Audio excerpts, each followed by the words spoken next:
Jangan semua kematian itu selalu dikatakan COVID, ya, karena COVID. Definisi itu disalahartikan, akhirnya bisa menguntungkan pihak-pihak yang ingin mencari keuntungan dari sebuah definisi itu. Itu yang. Muldoko melawan kejahatan di-Covid-kan rumah sakit, ditulis oleh Alifur Rahman dari siwo.com. Cerita tentang orang tabrakan dibujuk untuk tanda tangan sepakat positif COVID adalah sebuah fakta tak terbantahkan. Bahkan sempat salah satu rumah sakit di Surabaya didemo oleh ojek online gara-gara kasus ini. Cerita tentang mayat yang meninggal karena tenggelam, kemudian dites COVID juga adalah fakta. Entah bagaimana ceritanya orang yang sudah meninggal tapi masih dites COVID. Dua cerita tersebut bukan sebuah kebetulan belaka, bukan pula kelalaian atau kekhilafan oknum, tapi juga terjadi di banyak daerah dengan beragam modusnya. Saya juga menjadi saksi hidup bagaimana petugas kesehatan mendatangi rumah warga dan membujuknya untuk setuju di-Covid-kan. Lalu ketika ditanya kenapa yang bersangkutan menawarkan itu, jawabannya sederhana, untuk laporan desa. Cerita soal pasien yang meninggal karena penyakit lain bila tidak mampu membayar biaya, ditawari surat positif COVID. Cukup menyetujui pemakaman COVID, maka mayat bisa keluar tanpa perlu membayar. Belum lagi aturan pemakaman COVID untuk semua pasien yang dicurigai. Bahkan meski tidak ada gejala pun divonis dicurigai COVID, sehingga pemakamannya harus sesuai aturan COVID.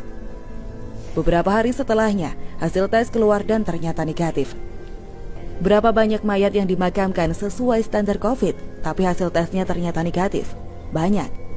Lalu apakah setelah itu lingkungan sekitar tahu bahwa ternyata hasilnya negatif? Tak banyak. Ini seperti hoax yang terlanjur menyebar. Klarifikasi dan permintaan maaf tak akan pernah cukup menjangkau semua orang yang sudah menerima info hoax tersebut. Berbulan-bulan kita melakukan protes. Banyak sudah yang melawan praktek jahat ini. Lalu kemarin, akhirnya Muldoko mau ikut menyuarakan, meminta pihak terkait untuk tidak memaksakan status COVID ke pasien yang sebenarnya non-COVID. Bagi saya ini jelas angin segar. Angin perubahan yang langsung terdengar dari kepala kantor staf presiden. Harapannya semoga para tenaga medis yang nakal mulai tobat, mulai takut untuk main-main dengan status COVID. Tapi selanjutnya pemerintah juga perlu mencari tahu akar permasalahannya. Teguran kepada pihak rumah sakit dan tenaga medis tidak akan pernah cukup kalau kita tak paham masalah yang memotivasinya. Coba jelaskan ke publik, atau minimal cari tahu, kenapa ada pemburuan pasien dan mayat COVID? Kenapa ada tenaga medis yang mengincar penambahan pasien COVID?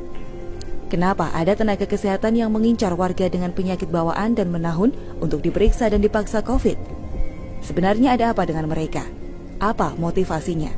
Tidak mungkin mereka melakukan ini tanpa alasan yang jelas.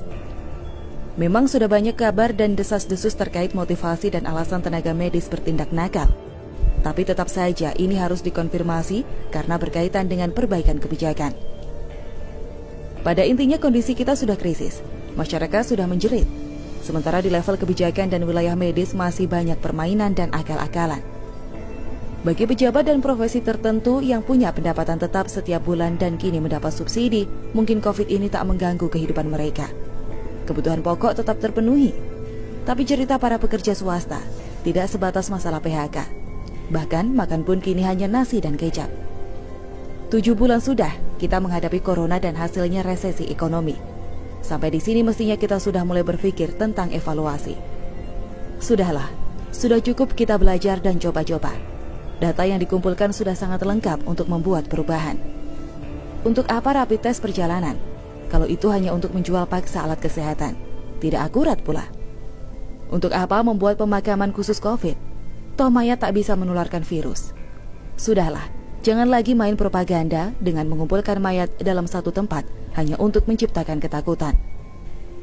Satu langkah Muldoko yang kini berani berbicara frontal melawan mafia medis patut kita apresiasi.